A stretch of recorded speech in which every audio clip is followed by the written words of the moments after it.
Good morning from a slightly wintry Delhi. Good morning from India to everyone who's tuning in, and welcome to this session of the Asia Pacific Social Forum. Uh, we're very happy to bring this panel on an intergenerational panel on young people and social change. For those of you who are just logging and connecting to the World Social Forum process, the Asia Pacific Social Forum is a regional gathering which is mobilizing in the run-up to the World Social Forum 2022, which is happening in Mexico. And like all World Social Forums, this is a gathering of the civil society. It welcomes all people from all different backgrounds for an open space of conversation about our concerns related to the world. I'm Abhishek, and I have with me my panelists who I will also introduce as we speak, but they're very dear friends. They're very inspiring people.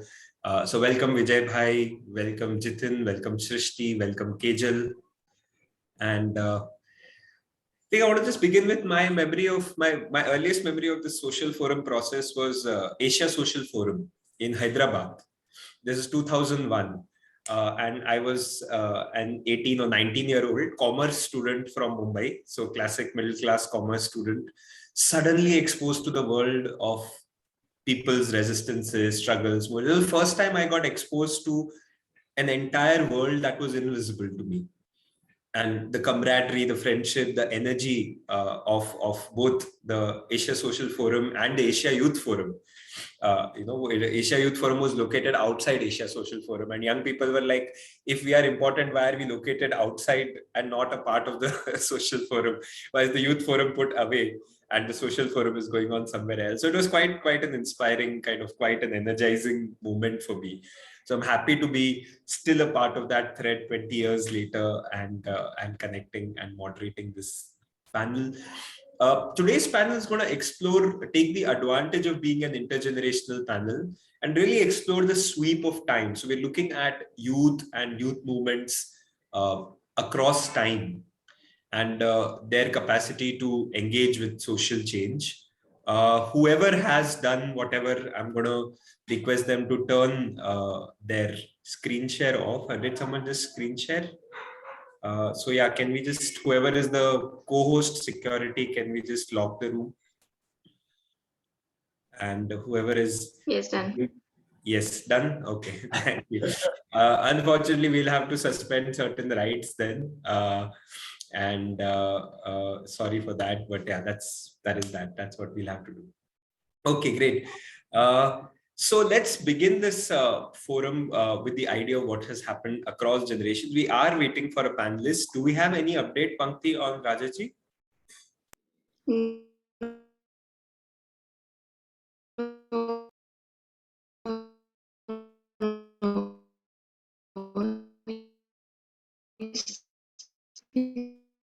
Not able to.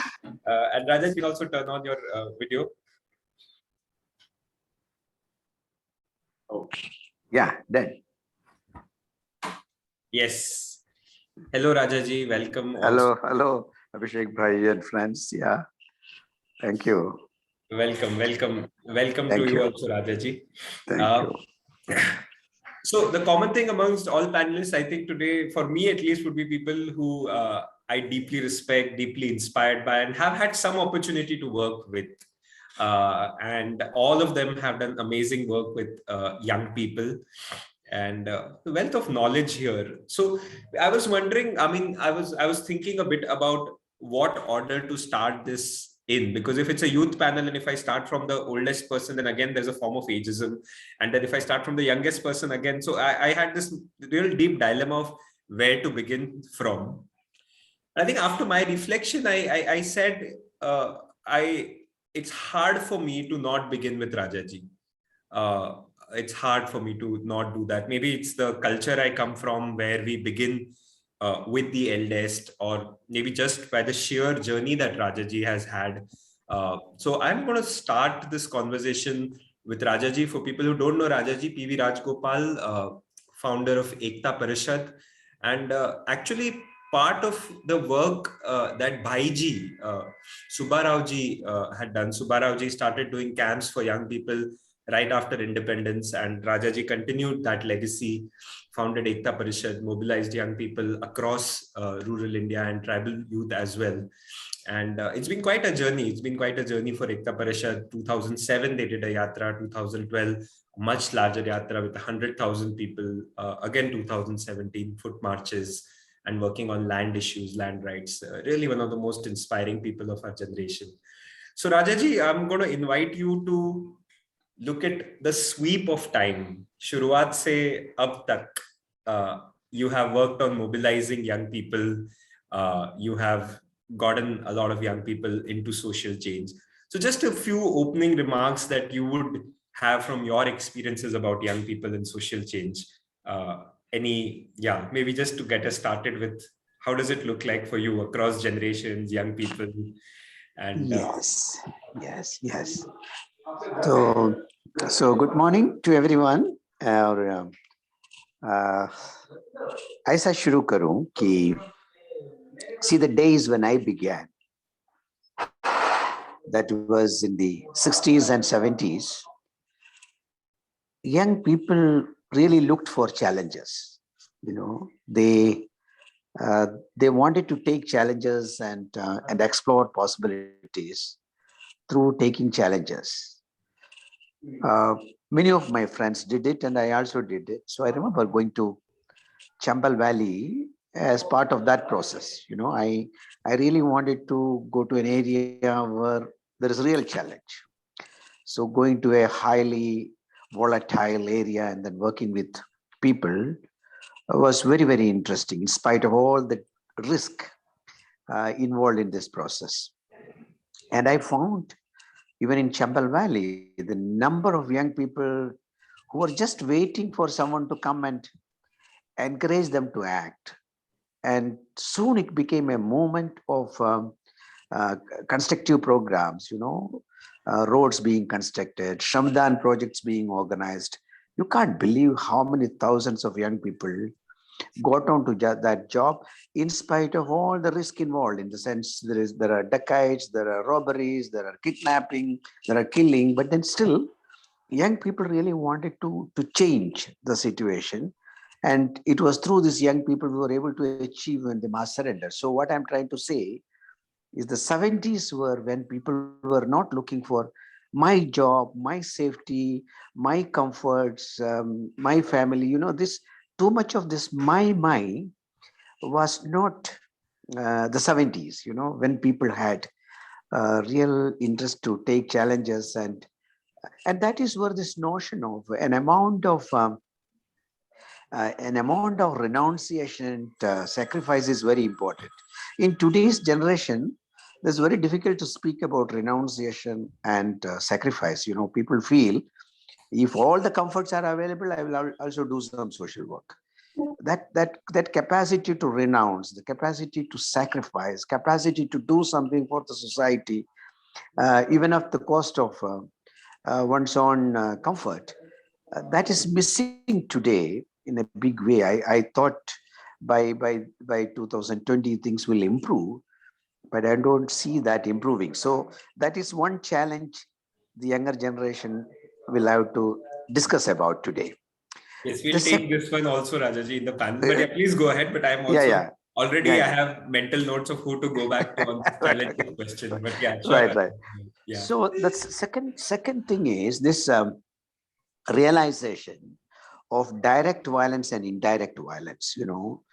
When we did the mass surrender in Chambal Valley, that could have been an end. We could say, look, we did such a heroic work, and we can go around the country and get all the recognition for that work. But then the realization that, look, putting down arms is just an end of direct violence, but so much indirect violence is there in the society: exploitation, corruption, injustice. So the understanding that indirect violence is the breeding ground for direct violence, and then getting young people to work for it. And my experience shows thousands of young people got onto this job. They were very happy to come to the training program, get an opportunity. This is why I'm speaking about rural youth, because to getting an opportunity, get to the training programs, go back to the villages, speak about healthcare system, educational system, and hand pumps, and the daru dukan, So thousands of young people who got involved in mobilizing and motivating people. And I think today that is missing because we are somewhat lost into the social media thing. I travel through villages now, and I find every young man with a mobile phone watching this video, and so I think the kind of interest young people had is missing. I'm not trying to say that today's young people are not doing anything, but uh, the shift is going to create problem for this country. Then democracy will die. All the possibilities will die. It will be only social media and hate and communal divisions, etc., etc. So we need to be thinking about how to get mass mobilization of young people so that they can go down to villages and organize people on real issues, not on Hindu Muslims and other things, but on real issues related to the life of poor people. The final thing I want to say is, look, during those days we had this vision after the surrender of decades. My guru Subbarauji took on to this challenge of mobilizing people, young people across India around this issue of communal harmony and national integration. And I decided to go the other way to rural areas and mobilize young people, rural young people on the justice issue. And these are very, very important component. We need a larger social movement on communal harmony in a country like this. We need a larger movement to build national integration. But that should not be the only thing to do, but we should also have the justice issue as a focus in our calendar.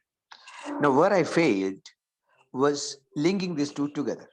While you have this large young number of young people trained by Subbarauji through youth camps, and we failed to motivate them to come to the village and work with the poor people. Same way, the rural young people, we failed to help them to appreciate and respect the contribution that the urban youths are making. And that is the gap we need to deal with at this stage. And I'm happy that organizations like Blue Ribbon, organizations like Go Urban, you have understood this. So some of the achievements we did, some of the mistakes we did, should be the base for future plan when you speak about youth and youth mobilization as a solution for national problems or global problems. Yeah, I will end with that initial note, Yes. Abhishek Bhai, and I think that will be good enough for you to take on. Yes, Yeah. so now this already gives us a lot to kind of start speaking about. I wanted to come to you, Shrishtee, next. Srishti Vajpayee is an active part of Kalpavriksh, the global tapestry of alternatives, also a thinker in her own right, putting out her views on these issues. And Srishti, the point of challenges that Rajaji shared, what are challenges that young people are facing today? Because he said young people love to rise to challenges of their day and age. So from your vantage view at Global Tapestry and at KV as well, what do you see are challenges young people? So there are a whole set of global challenges, but for young people, what would you say are challenges that are significant? Okay, we are going to have to reduce participant rights to just for this part of the panel, and maybe we'll have Q&A. So requesting the audience to be in a watching mode for now. So Srishti, over to you, challenges.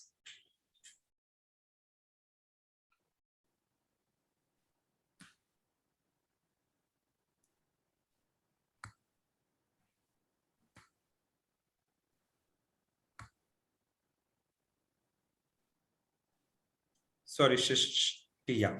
Yeah, sorry, was unable to unmute myself. Okay, I think there are a lot of lot of miscreants in this call, so maybe the co-hosts are taking care of it. I think Rajaji started with quite important challenges that as young people we are facing. In the context of, I think, comparison with what older generation was facing and what we are facing, I think I just want to add 2 points. One is the digital revolution that has happened in the last 2 decades or so has completely transformed, even as young people when we were growing up, the kind of digital accessibility that we had to now is completely different. And so it's difficult for young people to navigate this digital spaces. In one way, they are all connected across the world. Exchanges are being made much more in terms of what learnings are emerging from movements or construction of alternatives, but in many ways also it is creating this kind of seclusion, loneliness among a lot of young people. So I think this is something that the older generation did not face, and it's a big challenge for young people to actually navigate spaces. And also in terms of climate chaos, I don't think, I mean, of course, there was extinction of species, biodiversity loss, and a lot of other things happening. But the challenges in terms of, or the facts related to climate crisis that we are seeing now makes this whole also sphere so much more challenging for young people when they don't know what the future would look like, and they can't what they can really do. It sometimes feel like you can't do much about it.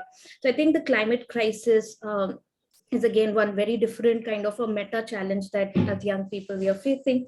And the third is, I think, the pandemic. The older generation did not go through this phase of pandemic these last 2 years. I mean, of course, pandemics have happened in the past, but none of us have gone through this phase. And why it is especially difficult for young people is that you don't know how the world is going to look like. And that's where I'll come, why it is so much important for young people to start creating those spaces. And there are a lot of efforts being made by young people to create these spaces of healing, of dreaming, of why it is really important to look at these meta challenges. Of course, there are a lot of personal crises, but with the whole systemic crisis, it is important that we get into several discussions among young people of what kind of futures do we want, how do we navigate these crises, and how young people across the world in our respective regions can come together. And I think because of many of these crises, what Rajaji was rightly pointing out, a lot of us have lost our sense with the grassroots, because we really always imagine that, okay, we have to go to a village to do something or some other place, but it is really about wherever we are. So if you are in Mumbai, what are we doing to respond to the crisis in the city? And a lot of us have lost that sense of the working in the grassroots, going and responding to the crisis. And I think that is really, really important. Sometimes there's this, attraction to activism online, and what some of our friends have been calling celebrity activism. And I think it is important to do, because that's a medium we reach a lot of people, but there's a limits to how much you can do there. So I think all of those things are to be deliberated upon. So I'll keep my comments brief at the moment. And sure. So good, great. I mean, a lot of challenges pointed out in very kind of crisp way, Shrishtee. So between what Rajaji is saying in these days and Shrishtee naming challenges, I think it's time to balance this a bit. So I'm going to come to you, Jithin, because Jithin is the founder of Make a Difference, one of India's largest volunteering networks, extremely inspiring individual. And more importantly, youth hopeful, I would say, like a perennial optimist about young people. And not that, I mean, Rajaji and Shrishtee, y'all are also absolutely optimists, and the work continues. And so I want to move from there on to you, Jithin, because you're 23 cities, you're seeing young people all the time, you're mobilizing thousands of them every year. Rajaji spoken about challenges and the point of sacrifice, young people making sacrifice. Shrishtee spoken about digital, climate crisis, pandemic. So with all this on the table, from your view, where do you see young people of today? What do they care about? What are they passionate about? And and what makes them tick, I guess, in the social change space? Thank you, Abhishek. Thank you for starting with Rajaji, and then Srishti really could have got me thinking too. the first conversation that Rajaji said about the challenges young people were excited about. You know, the way you were, there is a difference of those kind of challenges from today's times.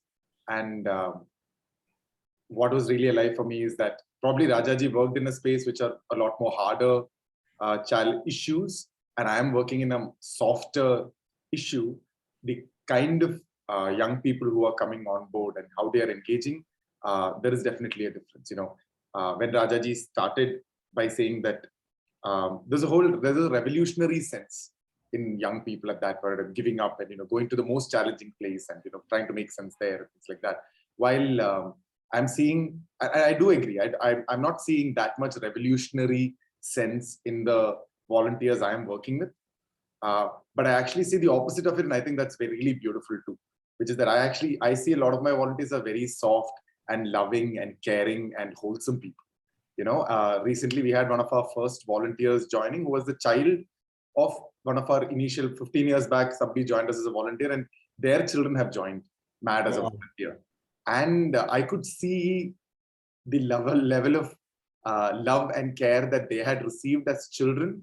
They had really grew up without too many traumas, is basically what I feel, in a really good way. That they were coming from a space of love, and they genuinely wanted to make the world a better place, and were emotionally very secure, were emotionally very sensitive, and is able to operate from that space. So yes, I don't see them as hard people, but they bring a very different kind of energy to the space, which I find very valuable. And in some way, probably what the world needs also, at least the work that I'm doing, which is with children, that love and that care and that wholesomeness is really valuable. That's something that I feel young people right now are definitely bringing in. And another place where I feel like how young people are different at this point of time is there is a demand for more holisticness in our interventions or our leaders or the people we look up to. You know, earlier you can be an amazing rock star, but, you know, on the other side, you can, you know, your family life might be in shambles. You know, you don't care about the environment. You know, you have pets which you're mistreating. You know, there is a whole, you know, as long as you're awesome in one level, you will get a lot of admiration and love. But today that doesn't fly anymore. You know, are you living an integrated life where, and even from a solution point of view, it is not just about, are you solving for education or are you solving for environment, but are you really building a world that, you know, makes sense, is in integrity? So they are more attracted to solutions like that, which again I feel is like an evolution that we have kind of got to, and probably thanks to the work that you know, like Rajaji have done so far, which is kind of enabling us to now not talk about any one specific one beyond the point, but actually look at things from the whole. That was kind of a big piece. And the third one where I definitely resonate with Shrishtee is about the globalization of the problem. Like the climate change as a problem really feels, you know, like you can do a lot of things locally, but it's not enough. You know, you really feel like it's beyond, like unless globally we act, nothing can be done. And there is a sense of like this, but globally we don't have any power because there is a bunch of old white men who are kind of taking that call, and we don't really have any engagement there. And so there is a sense of powerlessness and hopelessness, and you know, yes, social media is definitely pumping up a lot of the negative news, kind of overwhelming and all that stuff. That sense of, so I do see all of this in young people right now. Sure, interesting that the holisticness is something that you're amplifying, and at different stages, whole system and whole person transformation and issue-based work. I think the two have juxtaposed. There have been times where we've worked on the whole person, Satyagrahi, for example, forging their own life, and then you're also evoking some of that. So, and leadership is an interesting question. I hope we can come back to that. I'm going to move from here to, again, to a historical sweep. We have Vijay with us. Vijay is a true youth lover at heart, several decades of youth work, now an active member of Vartalip Coalition, as well as connected to Ekta Parishad. Or Vijay, I think for me, the education of youth movements across decades has come from Vijay Bhai directly. So I'm quite blessed because Vijay Bhai has been, those people who as a young person was an activist and then continued to work with youth. So Vijay Bhai, two questions are coming to me. Of course, apart from your opening comments, आप opening comments तो कर ही सकते हैं, पर दो प्रश्न जो मुझे आ रहे हैं वो एक तो ये है कि इतने decades में क्या ऐसा कोई हाई पॉइंट रहा यूथ एक्टिविज्म में जब आप कह सकते हैं कि इस डेकेड में this decade was like when young people really kind of reach the peak, or are we at a peak of youth activism? And what have been learnings इतने साल और इतने सारे reinventing the wheel कर करके, और हमने क्या सीखा है? तो अगर आप अपने historical lens से as a person working with young people share करें और थोड़े अपने opening remarks, that would be really great, Vijay bhai. So over to you. Yeah, thank you, Abhishek. Firstly, I think it's a great opportunity to meet the intergeneration panel here, and with most of them I know personally. So I think it's my privilege that I'm here, and questions are really interesting.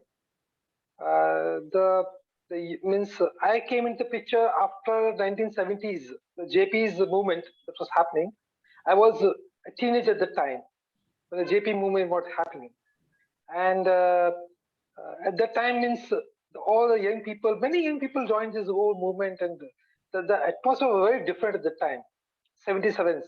But after 77, when I started working with young people, my entry to the youth movement started when I was in school, when Dr. Subbarao's Sevadal camp happened in Gujarat, and I was part of that first camp, in which I was literally, my father didn't like that I should go to a camp when I was in school. So he literally told, don't come back if you're going to. So that was the reactionary upon my father. But as the, what you call the, if I look at the generation, then I think the shift started taking place in around 1985, 83, 85. Where I think, because of what Rajaji, I think very rightly mentioned, in 60s and 70s, I think that was a growing, movements were happening all over the world. Young people were asking questions about the systems and everything. So that was a 68, 69 was that movement. But after that, United Nations felt that young people need to get a voice. So International Youth Year was declared in 85. And as a part of preparation, Subbaraoji had called a big gathering in Indore in 83. And I was part of that, which 400 people from all over India who want to work for young people had come together. So that was, I think, a very historic movement where all these people came. And the thing is, the focus of the International Youth Year was participation, development, and peace. Youth participation, that voice, I think that was, the youth voices were not heard. When I started working with the youth, at that time, that movement, I think that was important. That youth participation became the voice all over the world, and young people started seeking their participation in the decision-making processes. So that was, I think, a very movement that happened. But after, one thing which was missing in the whole thing was the youth participation thing. Development aspect came the question of development.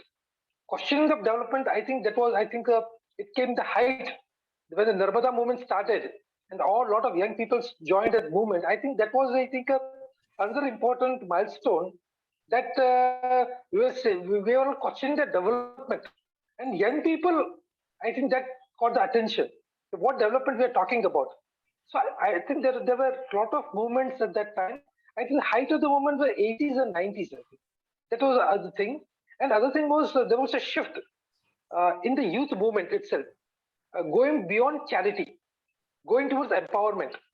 I think the youth empowerment processes started in 80s, where we started talking about that and how young people can volunteer. I think that volunteerism, I think that also movement took shape at that time, and many other aspects came up. But one other shift happened was people didn't avoided raising their voices. They talked about the soft development and empowering people at the grassroots. So that all processes started, and where I think that was another shift in 1990s when Ekta Parishad was founded. I think that was a big shift, where I think development, any construction and the struggle have to go together. I think first time I realized this has to be part of the whole process. Just development work would not is not sufficient. It has to be blended with struggle. I think that's important part of the inner process and outer processes both. I think this is a very important lesson for young people, that how do you engage yourself constructively and also you act decisively for the struggles. So that struggle is important for empowerment. I think that understood in the 80s and 90s. That shift has taken place, I think. Any other point I'm missing in your question? No, I While think this gives us a flavor of how linking struggle and development really is empowerment. And I'll come back to you, Vijay bhai, on that as well. Also, I want to just share that we have participants in this call who have diverse views, but some of them are expressing it in ways which are not acceptable to us. And therefore, for now, as the host, I have suspended rights.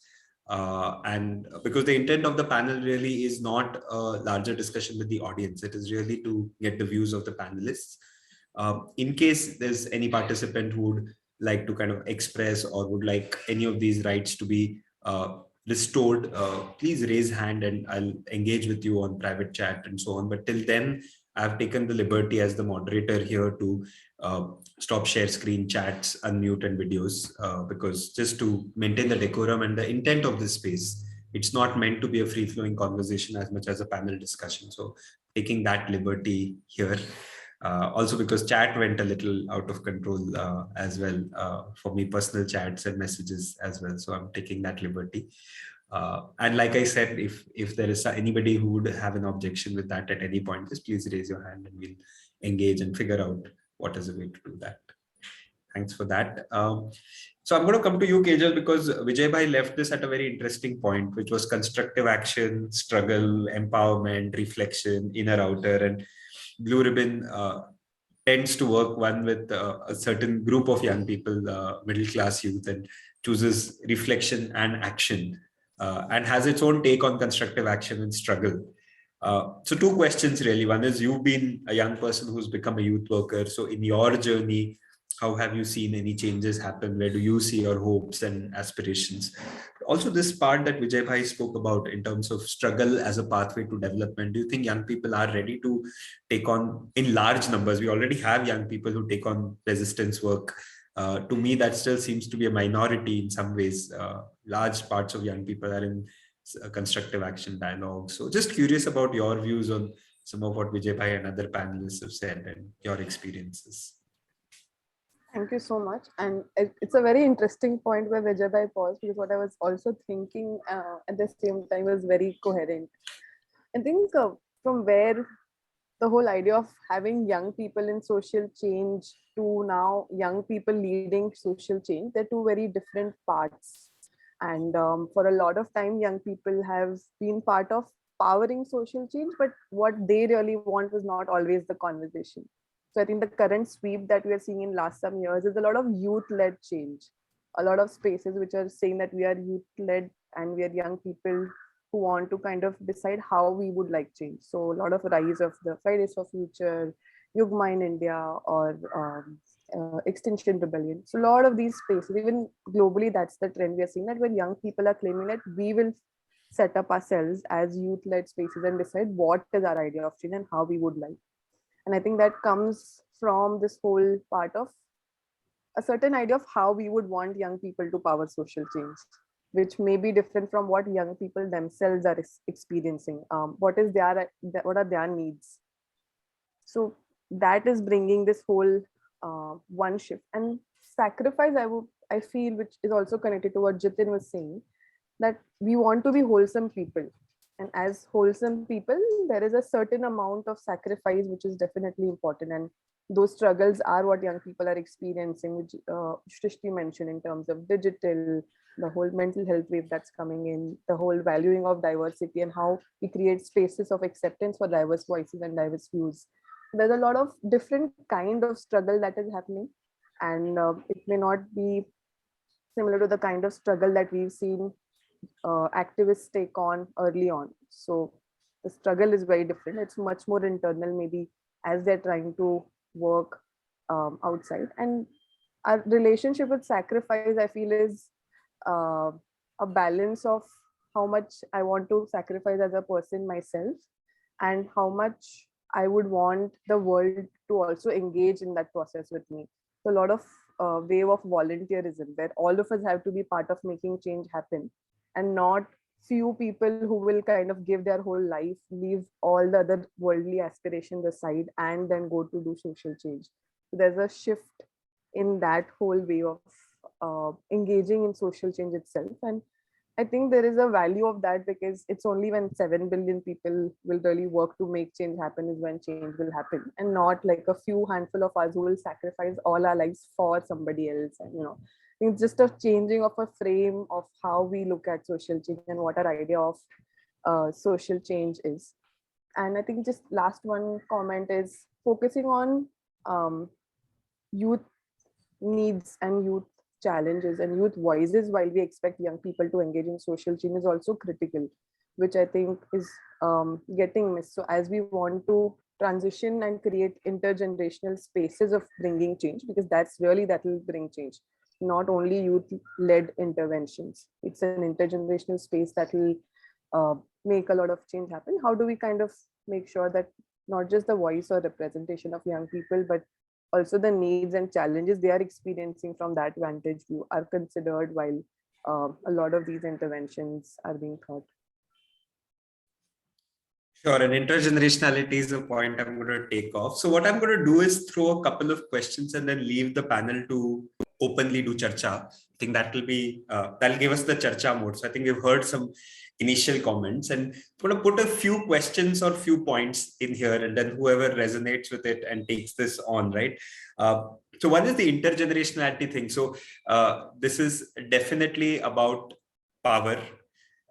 It is about saying, you know, cutting society in one segment and saying, okay, we are young people, give us power. But then I could kind of do a section around gender or around, I mean, you could cut it anyways and then say our part of the world needs power, right? And is youth just another such cut? And what are the limits to that? What are limits to holding that youth identity and saying, come on, I mean, guys, like young at heart and so on. So I think a little bit of question on youth as a label, ageism, young at heart, the politics of youth wanting to claim power. So I think that was one kind of question that I wanted to throw, that what are the limits of this label of youth and what is the politics around youth power? The second question I had kind of connects to a little bit of what Shrishtee said in terms of celebrity activism, and leadership was to me very different when, say, we had a Rajaji, a Subbarao-ji. And today leadership is fairly decentralized. Like we have lots of leaders, and we're in a postmodern world where we're all living in our own universes and bubbles. What does leadership look like now? And how has that changed over time, especially amongst young people? Who are the leaders? Is everybody a leader? Are some people leaders? What's that looking like? Are we doing more signaling, less leadership? Like some of that is kind of a second question. And the third is this whole capitalist system and its youth obsession, right? Like the advertising establishment is constantly talking to young people, films and everything largely talks about young people. Even if our actors are 50-year-olds, they'll pretend to be 30-year-olds and act, right? So in one way, there is, as I grow older, I can see the preoccupation of the world with young people also, and seeing that they are future consumers, and so there is this part of the world that kind of seems to instrumentalize young people almost without truly valuing them. And that gives me a certain strange way. It's not really empowerment, but it's like some kind of extraction. So these are some themes that I would want to throw in the middle. And I just want to leave it open for I'll leave it in the open for people to comment, and I'll just pin everybody back in. I was spotlighting, so I'll just spin everybody back. But yeah, the field is open. 3 things: youth as a label and limits to that. Second is postmodernism, leadership, and so on. And third is youth as kind of being seen as consumers or being instrumentalized, like what's going on there and so on. So whichever point, and then let's play a bit with this.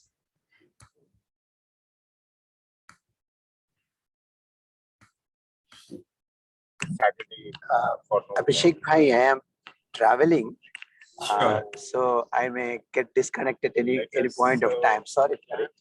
I'm No going problem, from Rajesh. Allahabad to Benares. Good. Both are very important cities. Good. So I want to respond to one or two things. I don't know whether that will help in this discussion.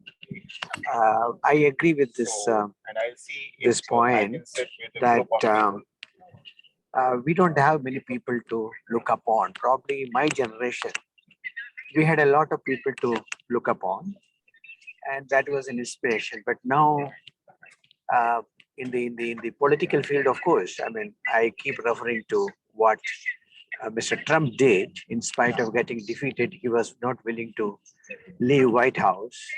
What Putin did, making himself president up to 2036, or what Chinese president did, making himself lifelong president, etc. So the examples that are being set by political leadership is anyway bad.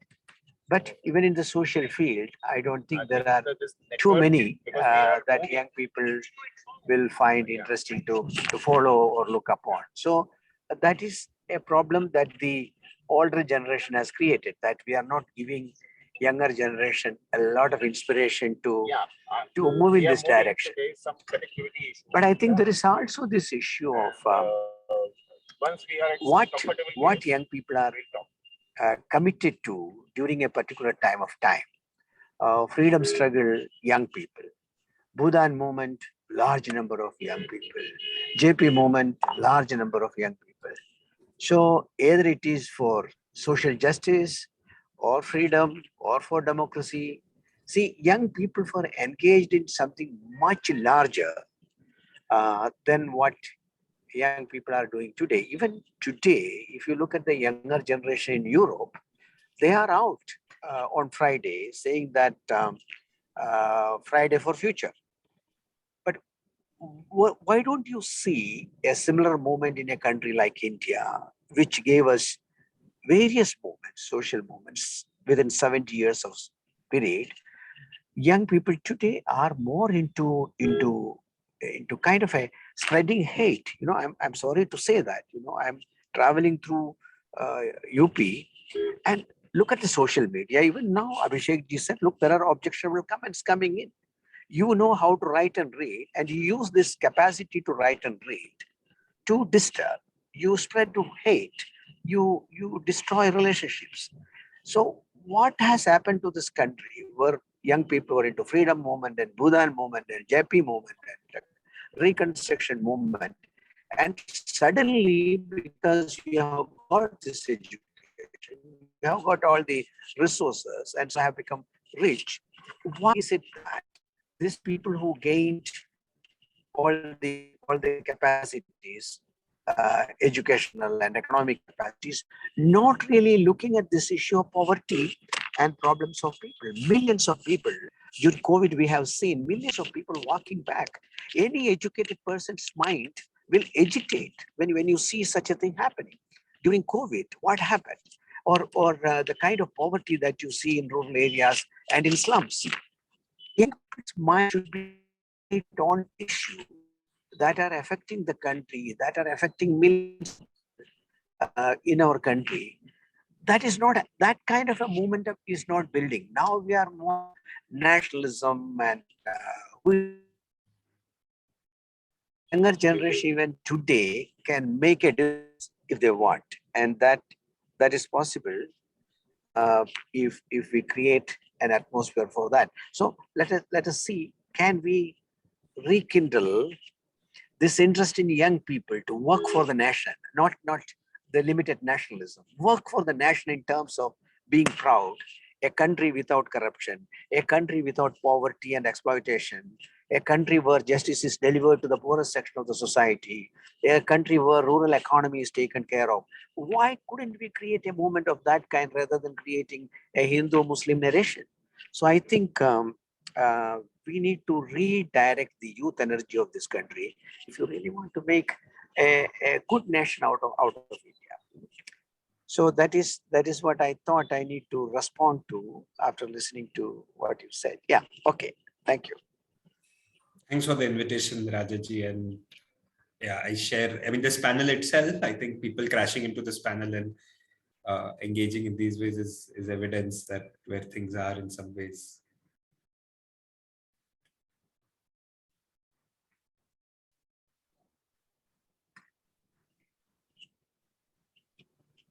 whatever.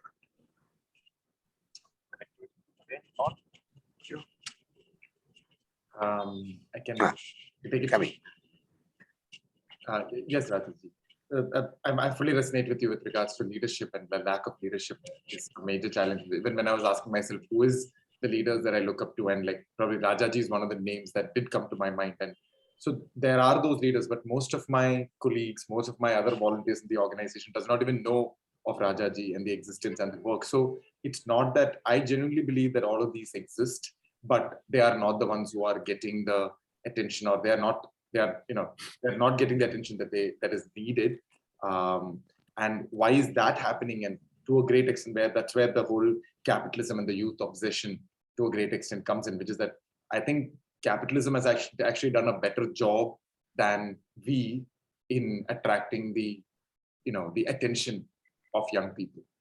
And that's an okay thing to say, because that's a reality that we are living in. And the moment we are able to acknowledge that, we can then say that, okay, now how do we fight for it and bring it back? As matter as an organization, we basically say we need 10 hours of your time every week for a whole year, and hopefully for the rest of your life. And a lot of people can ask the question, but do they have 10 hours? And they are busy with so many other things. And the honest truth, the answer to this is that, okay, fine. We have all been to college. Nobody is that busy in college. And, most of the time you're kind of free. And if you're busy doing something else, what is it? What are they busy doing? That's our competition. And we need to compete with it. This is Instagram, then Instagram is our #1 competition. And we need to compete with Instagram and win over it. And there is no point in coming from a space of victimhood that we don't have the time, we don't have the energy. It's about like, we need to compete with corporates. We need to compete with the other things that's kind of grabbing young people's attention so that they can actually focus on the real. So it's not like there is not enough challenges in today's world. It's probably like, I don't know. I mean, I cannot compare. Probably like when I look back, independence struggle seemed like such a big struggle. And when I was younger, I really wished that I was born in that time so that I could be part of something like that. When I remember going through history books and doing my social studies, where I'm like, well, what is my Independence Day independence movement? But the truth is, probably we are in a much bigger crisis as a society, and there are much bigger movements that's probably even happening all over the world. And it's just that's kind of getting crowded out in a lot of ways. And just to close out, what is the role of young people, youth? Is it just another intersection and things like that? I feel the truth is that we are inheriting the world, and that means something. Now, that doesn't mean we have the right over that. Like if people who are currently running the world is aware of it and is concerned about it and is holding it from that perspective, there is this whole concept of children's fire, where every decision a leader takes is keeping in mind the next 7 generations. And if it's in fair for the next 7 generations, will they take that decision? If elders are acting from that space, then youth probably is going to have a fundamentally different role. But today the elders are not acting from that space, which means that then we have to fight for our space in a lot of ways. And I think that's our role right now because of the context that we are. Interesting. Yeah. Thanks for sharing that, Jithin. I just want to take the cue from Jithin, where he said about how the elders have not really created those systems, and I totally agree. I think for a lot of young people, it is a struggle. It has been a struggle for some of us also, that when you enter these spaces which have been, or the networks, organizations which have been talking about great ideals of democracy, autonomy, freedom, but not really having those spaces or practices within the organizations or within the networks.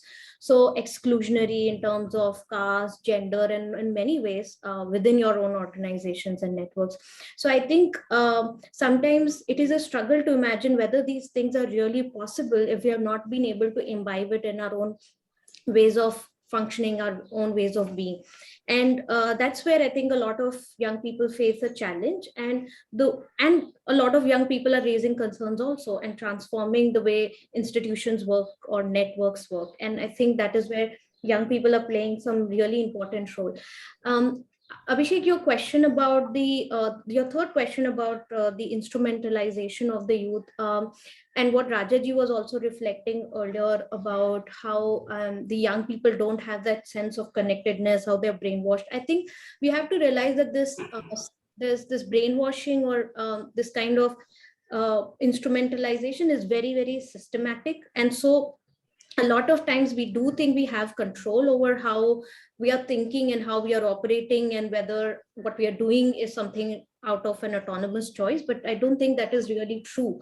And so when the crisis is systematic and it is at the institutional levels, and there's a and you see it happening, for example in Gadchiroli, there's a brigade of people working to make indigenous people feel that they don't have a pride in what it is to be an indigenous person. So it's a very systematic oppression, really at the grassroots. And so that is why the response has to be at the grassroots, which Rajaji was saying. And so uh, it requires what I think we have not had enough, but there are attempts being made in a panel like this, of sharing, of storytelling, of being able to talk about what was in the past, how did people respond, what were the mistakes being made, what learnings can we learn from, and how do we move forward. So I think that kind of conversation, the intergenerational dialogue that this attempts to be, has to happen so much more within organizations, within networks,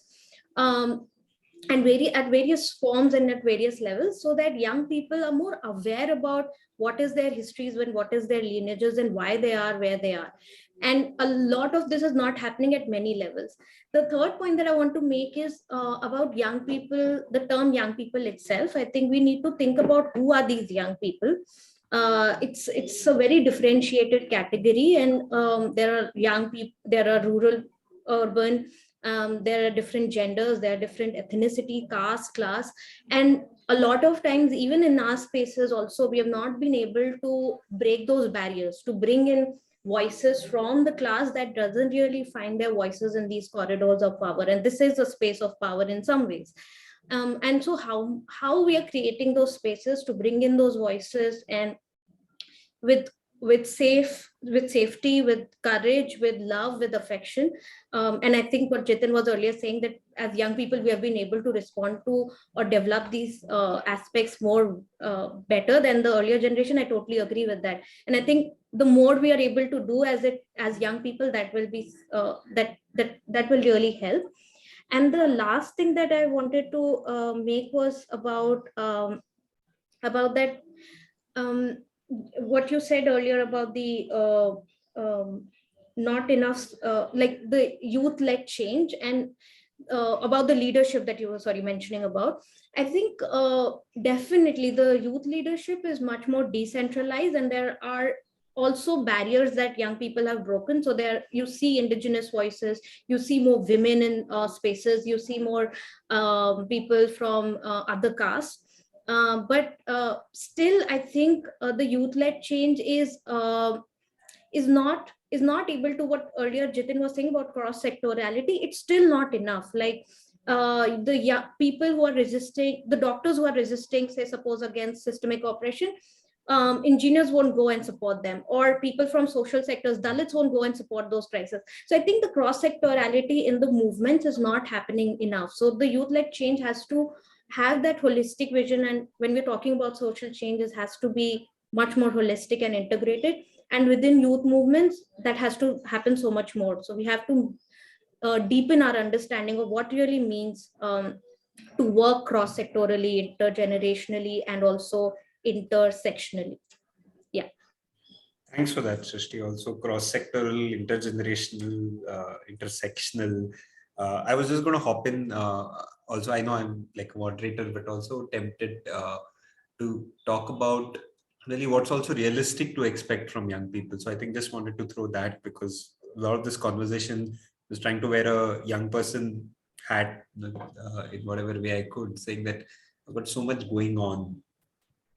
And even in my own NGO or my organization, there's so much to do. And then there is that added layer, which is very, very necessary, like a total believer in collaborations, and also just holding that question also as we proceed. So I wanted to throw that in, not wanting it to be answered, just as a reflection in what's an expectation. I have a quick answer to that. I know I've taken my talking time already, but I just want to quickly put in. I feel as a young person, you just one of the things that working for you is that you don't understand the scale of the the weight that you're lifting, and the bigger the size, the faster you grow. The bigger the struggle, the faster you grow. So I am for young people being. I've tried dealing with young people with kids' gloves also, and it did not actually work out. Like in fact, it kind of I'm now kind of come back to a space where, like, as young person, we should genuinely believe that we can change the world. And I feel that right now, I mean, I don't know 50 years back, 100 years back, whether it felt this way, but right now we really feel like we have the resources, we have the ability. It's no longer thanks to the advances that's happened in the scientific space, thanks to advances that has happened in so many other areas. We have kind of, as a human species, we have reached a stage where everybody can live a life without unnecessary suffering. It is definitely possible, and it is possible in our lifetime. And imagining anything, shooting for anything less than that would be underselling yourself also, is basically that.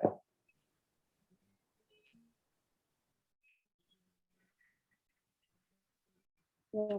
I think also, just speaking from where Jithin last left, I think young people are also at least wanting to not take on load extra than what belongs to them at times. So as much as we are aware of what all has happened in the past, we are trying to expand ourselves. I think some of us are also reaching places of knowing that these are limitations and I can't do this and we can't do this. And more trying to build our comfort in saying that out. That I think that is why I think also a lot of focus is moving to how can we work on our own local areas and places where we are coming from, rather than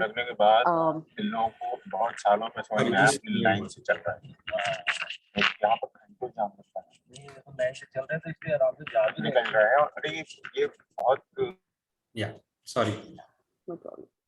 So a lot of more focus on how can we work at local level, how can we work in our own geographies and places we know, we understand, rather than I don't understand probably what happens in a rural section. And if I'm going and bringing my urban ideas in a rural section, I'm actually probably doing a problematic thing and maybe trying to really help. So yes, but my role as connecting to rural spaces and bringing bridges of solidarity is very important. So more and more focus on solidarity, showing up in spaces and holding these intersectional spaces, which Shrishtee was also very nicely articulating. I think that as young people, we definitely see as our role, but also leaving, I think, some section of the work for where it actually should originate from and where it actually belongs, because can't really do that part.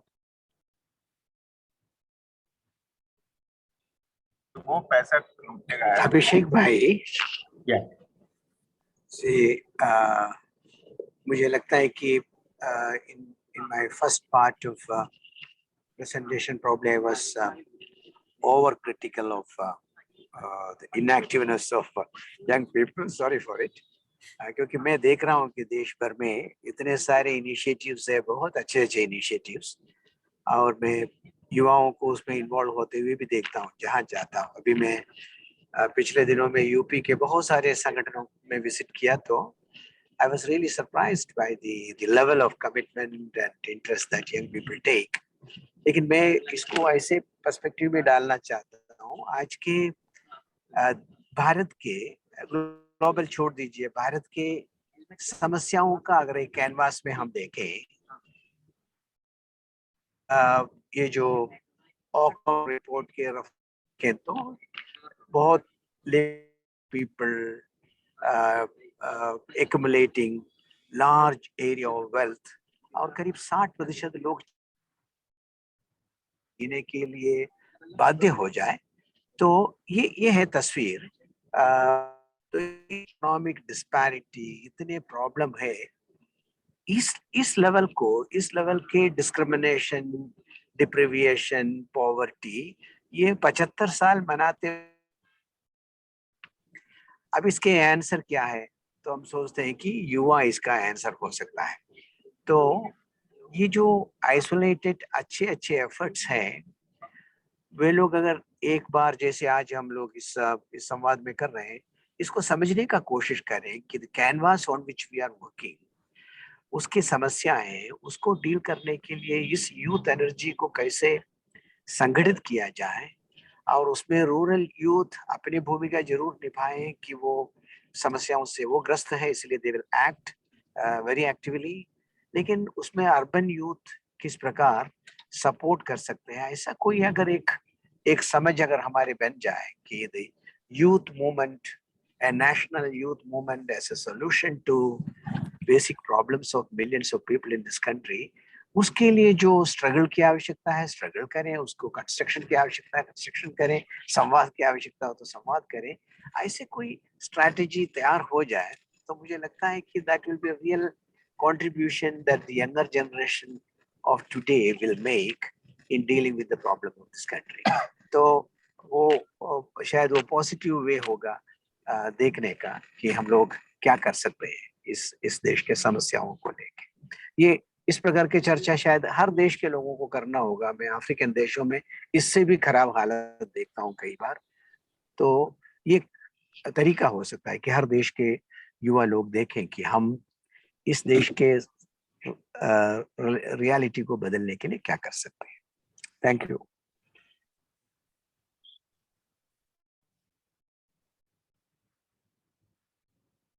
Thank you, Rajaji. So just for people, a quick translation. Rajaji said he may have been a little harsher in assessing young people, and his experience in Uttar Pradesh has been that there are a lot of youth groups. If only these get connected, and as rural people have to work on their issues and urban people can come in and support them, just keeping in mind the larger canvas that 60% of the people, according to him, are economically deprived or dependent on things. Just seeing the canvas, could a national youth movement respond to this? And that's a thought and invitation. And as we're moving to our last 20 minutes, I thought it would be a good time, and Rajaji has already gotten us started, to see what are we dreaming, what are we visioning. So each of you is also doing amazing work. I'm sure when we do work, we have certain pictures in mind, a certain direction we are moving towards, certain wishes, certain visions. And maybe we can gradually start also meandering towards wishes, visions. What are you hoping to happen? What are you trying to make accomplish? And that could also give viewers of this conversation a sort of a loose sense of which direction are things moving in, so that their efforts can also synergize, move in that direction. So while continuing these comments, I just thought it'd be good to start moving it towards the dreams, the solutions, the hopes and visions.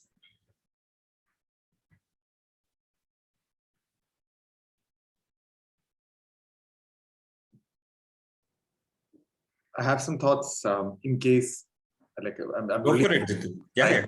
I'm happy to get some of this stuff. Yeah.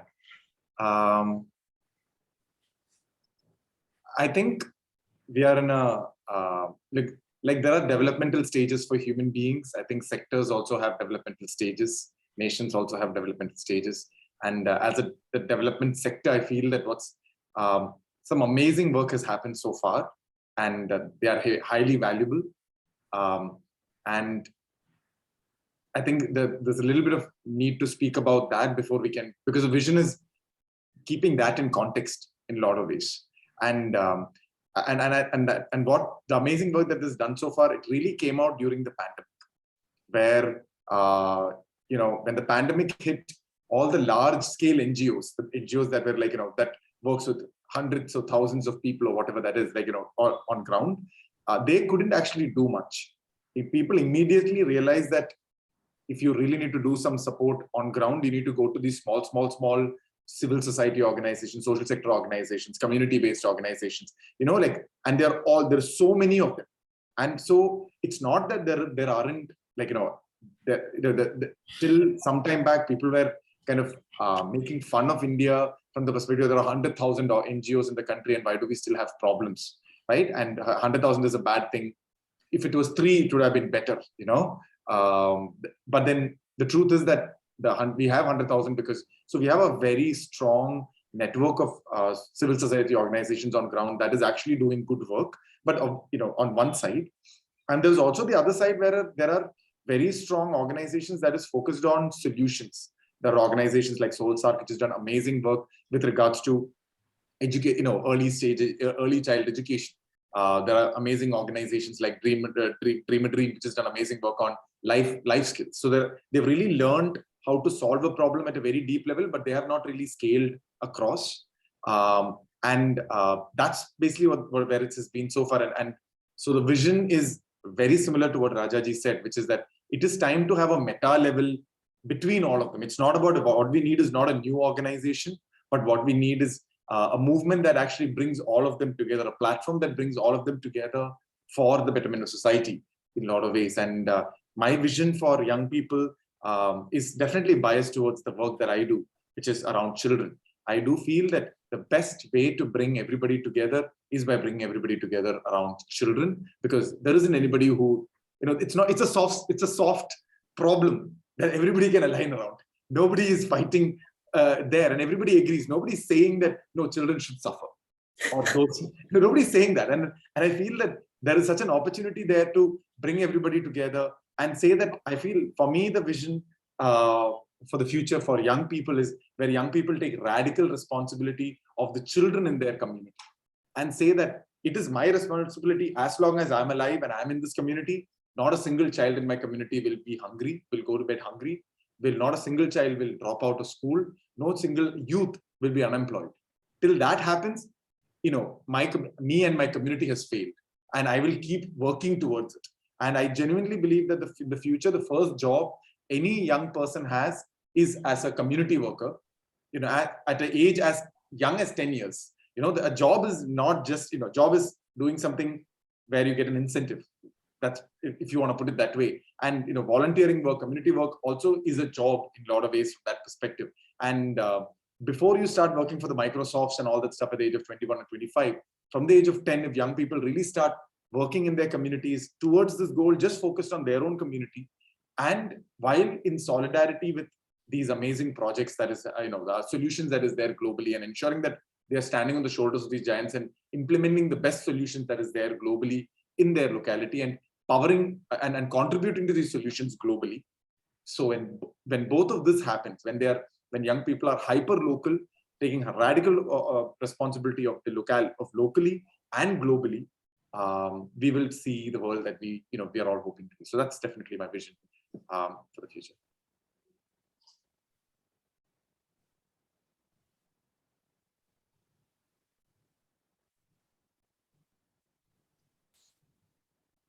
Very, very inspiring, Jithin.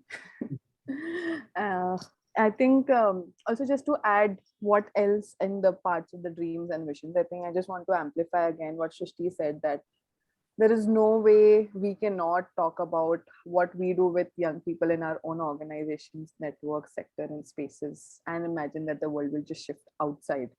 So we focusing on that. And while we say that, I think I'm not saying that, oh, you have to drop everything and just listen to them and they are the only people, so to say, decide. But I think really putting out space and letting them also have a space where maybe there are some parts they'll fail, and making it okay that young people while experimenting will also fail. They will not have the answers, but we want to experiment and have the space to experiment with all the unloading all the expectations, like that because now you said that this is wrong, you have the responsibility and expectation to get a right answer immediately. I think so, dropping off some expectations there and letting failures also happen while we want to figure what would be an ideal world in a way. The second thing also is putting out resources on the table. I feel a lot of times expectations are on the table, but resources are not on the table. So young people are expected to, one, do the idea of ideal social change they would like to do, but also that, okay, now because this is your idea, why don't you also raise resources? We are not great at everything. There are definitely a lot of freshness and idealism, but there isn't experience of raising resources. There isn't experience of networks.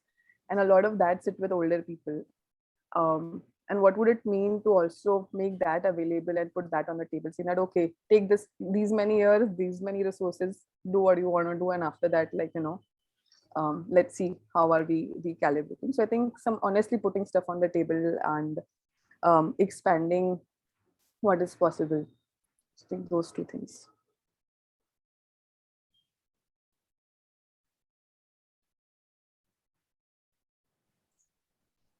So I have a very brief and a very romantic sense of what I dream for the future. And I think it is radical love. And if you're able to develop that sort of love for the other, despite not being able to understand what the other is sometimes, I'm of course making attempts towards that, but not being able to understand how the world operates, how other species live, how they make sense of the world, but just having that sympathy, that compassion for the rest of the nature, and for other people. I think if as young people we are able to harness that, that will solve a lot of problems that we face of ecological destruction, killing of people because of their religion or caste, or what all the oppressions and injustices that sort of are killing our societies in many ways. So I think if you're able to harness that and build processes to be able to do it, that will be my ideal dreamy world, if I could say that.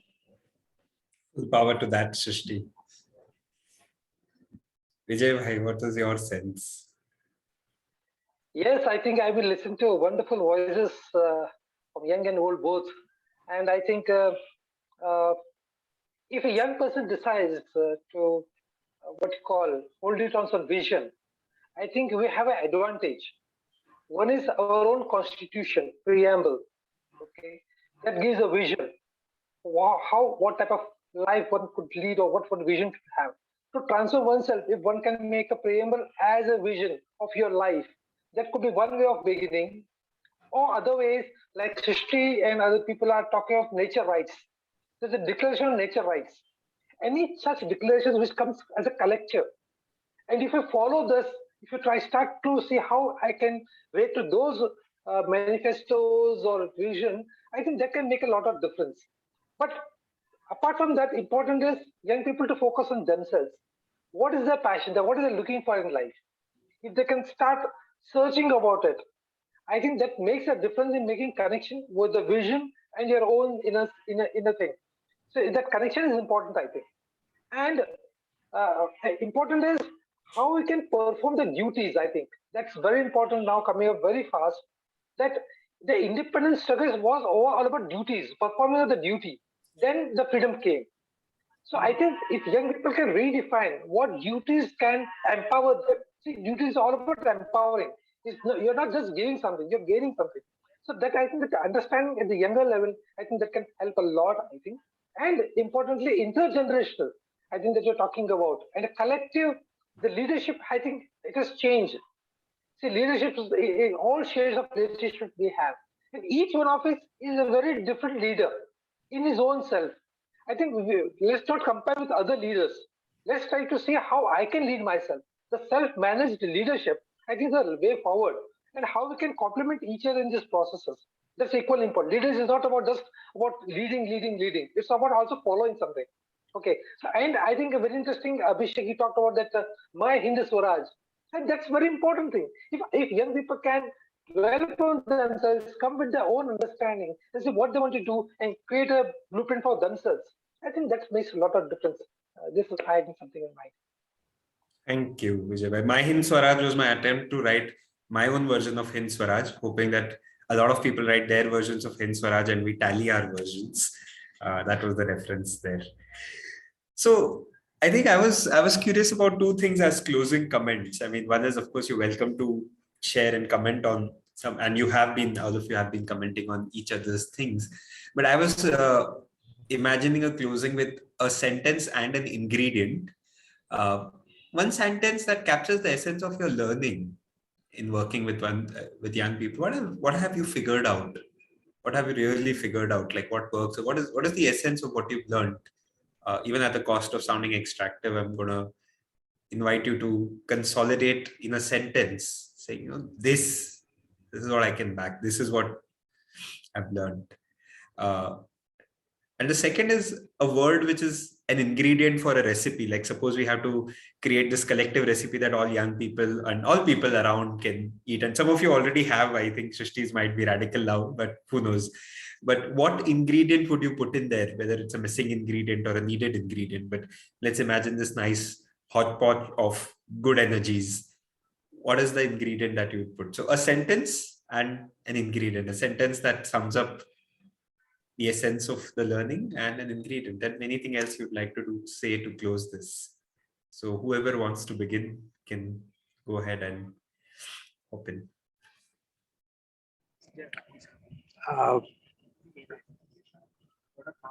Abhishek Bhai, this is not a sentence, of course. Sure. See, दो बात पर focus करना चाहता हूँ मैं इस discussion के and में. One, what Gandhi said, think of the poorest, right?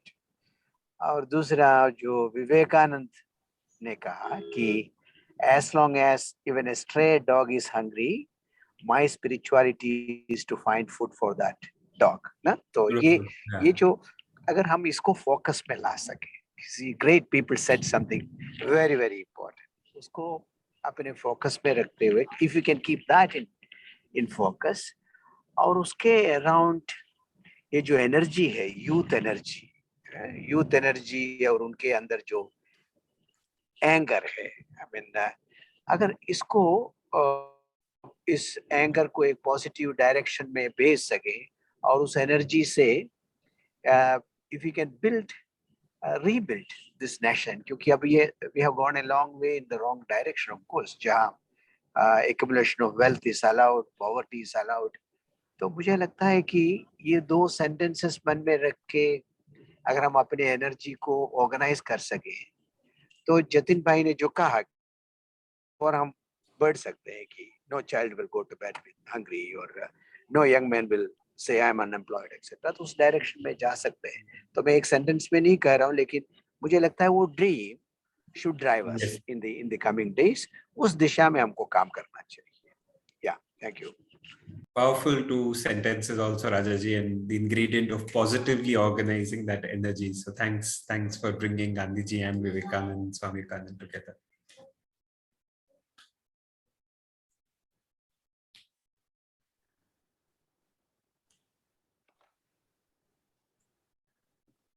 I can go.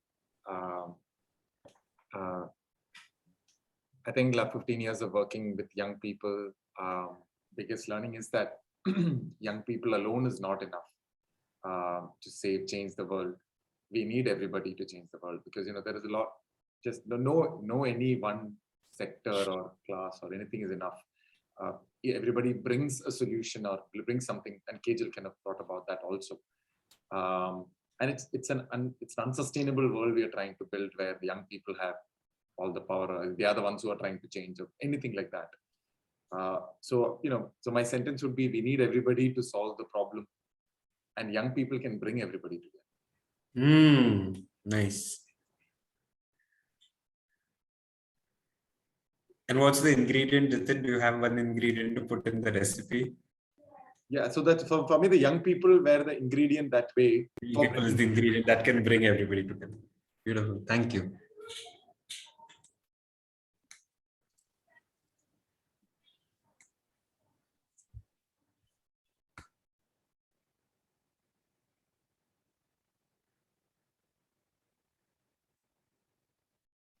Okay. Because you asked, okay, sorry. No, because you asked me that question, I just want to add Srishti's thing, which is young people can bring everybody together through radical love. I think that's a fair state. Yeah. Sorry, Kejal. I think somehow for me, what's coming up is from all these years of working as a young person myself and with more young people. I just want to kind of highlight that we are not independently working while we do the work in a way for the larger world. Our own strings are always pulled and pushed with our families, with the communities we are coming from. And I think that's like a not so seen part of the struggle, or not so seen or visible part of every social change maker's journey also. So how do we also solve at a level of not just changing for the external community, but our own communities where we are embedded in, and work from there. So, and my word would be innovation. I think there's a lot of new experimentation that will add to it.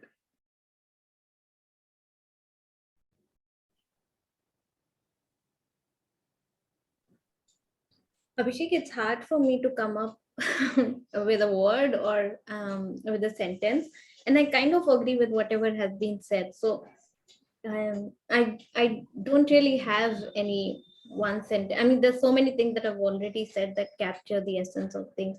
So is that okay?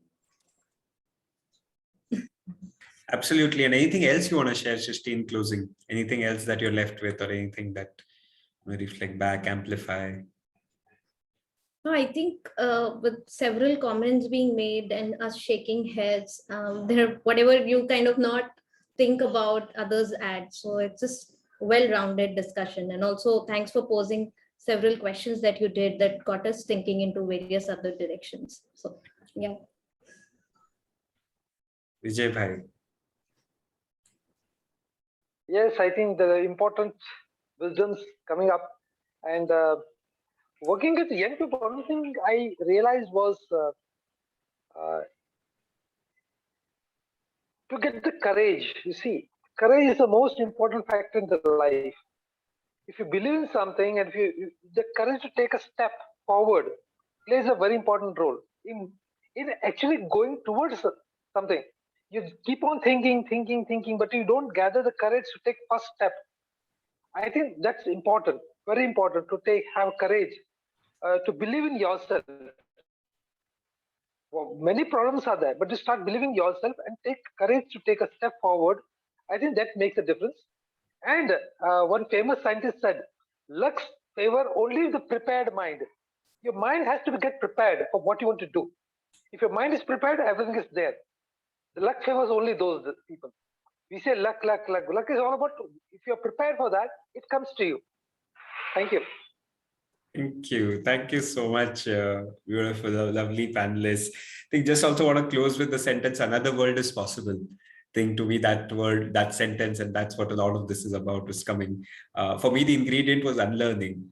I think we've learned a lot without giving consent to being taught. And we need to unlearn a lot of that and relearn. So that was the word. Thank you so much for your time. Cheers to more intergenerational conversations. Seeding our way to Mexico soon and participating in large numbers as a region there with that intent also. Thank you once again for taking this time. Thank you for convening all the organizations that were involved in convening, and of course, all the panelists who are here, our audience members as well. Thanks a lot. I'm going to request the panelists to stay on for a minute or two if possible.